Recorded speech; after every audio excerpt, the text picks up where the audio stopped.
Hello everyone and good evening. While I wish I was addressing you in person, I thank you for taking your time to join us at the State of CUSA. Deciding what to talk in one serious speech is not easy, and especially difficult considering many initiatives and advocacy points that CUSA has improved in this year. We have taken the lead on province-wide mental health action plan, have provided programming and professional development in accessible ways, and have begun reviewing all ancillary fees. Our biggest challenges, however, has not been with advocacy or student committee groups. They have been with internal CUSA issues. CUSA Council, the Democratic Reform Committee, and the students have sent a loud message that it's time for serious, lasting, systematic change. And that's what I will spend my time talking about tonight.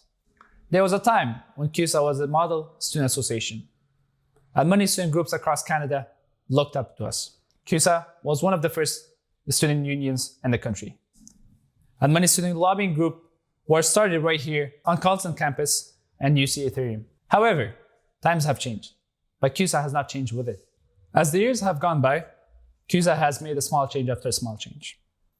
CUSA has avoided large change out of fear and hesitation. Too often, decisions were made without legal advice, leaving future CUSA council and executives confused, overwhelmed, and restricted.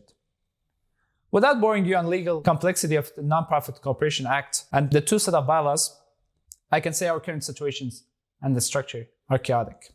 How can we expect the students to be excited about CUSA and willing to run for a councillor or executives when we don't even know how to call a proper meeting? The current near decision-making process outlined in CUSA Inc., combined with separate constitution and set of bylaws dating back to the 1940s, has justifiably led to the concerns about the integrity of CUSA. Allegations of corruptions, self-dealing, and scandals spans decades. These alleged behaviors hurt the long-term reputation of CUSA, and at times, students have used these allegations to justify their desire to dismantle CUSA. Students had valid reasons to want to do away with their student association, because it wasn't working for them anymore. My executive have brought a level of seriousness to a nonprofit corporation which oversees $7 million per year. We had major successes, such as Democratic Reform Committee Advisory Report, and restructuring the full-time staff to support our student leaders. We have areas where there still need to be work done, and I'm confident that the work will be done before we leave the office.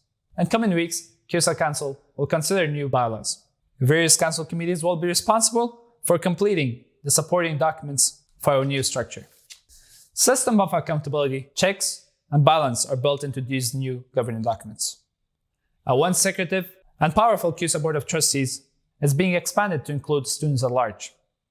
The new board will be responsible for legal, reputational, and financial liability of CUSA. This structure will allow for oversight the executives and presidential action. Let me be clear. The president of CUSA should not have more power over the operation of CUSA than President Bacon has over the university as a whole. President Bacon has to report to a Senate and a board, and the new CUSA presidency will have to report to a CUSA board and the CUSA Council. We're finally merging the management of nonprofit corporation with the functions of representative democracy. The new structure will include an end-to-slate system. Vice presidents will no longer be a voting member on the CUSA Council or the CUSA board. They will have significantly less power in this organization. Because of this position should no longer be elected at large. They will be employees, focused squarely on doing the task at hand and making meaningful changes.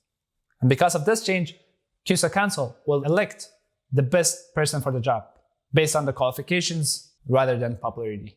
Slates and general elections were never supposed to be messy, but these past 2 years have proven that changes need to be made. I look forward to supporting the new CUSA. I look forward to onboarding the new executives, the new council, the new board, and new full-time staffs. Frankly, the lack of proper training and onboarding has led us to a lack of seriousness of running this corporation. We are on the cusp of restoring our place as leading student association in Canada. We may be the first student association in Ontario to have bylaws compliant with the new laws. CUSA may once again be a leader and a role model. Against all odds, CUSA may be again a place for other student associations to turn when they look to improve. The soft power associated with being a leader is very valuable. Our advocacy priorities could again take the center stage.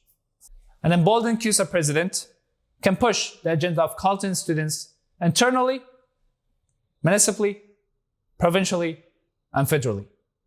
The university needs to be held accountable for their decision-making by a strong student association.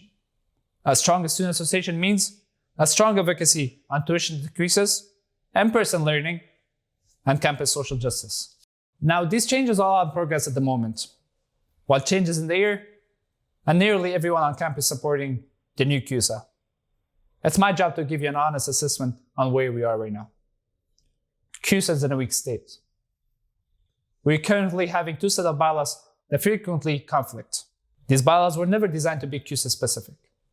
They shield large section of CUSA operations from scrutiny of CUSA Council and student at large. If we fail to reform, CUSA will continue to be stuck in the endless chaos, internal turmoil, lawsuit, and elections to lead a union which does not have a reputation or the soft power to accomplish a single advocacy goal. Tuitions will climb. The provincial government will further cut OSAT. Immigrations will not have international students at the center of their policies. When CUSA is busy managing internal chaos, we're not on the tables where important decisions are being made.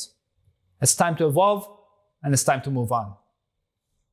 I can see the bright days ahead of us, where a future CUSA president delivers the State of CUSA and detailing their advocacy efforts and priorities that are worthy of your attention. Our work thus far will bring us closer to those bright days. For now, this is all for me. I wish you all the best in your studies as we head into exams. Thank you.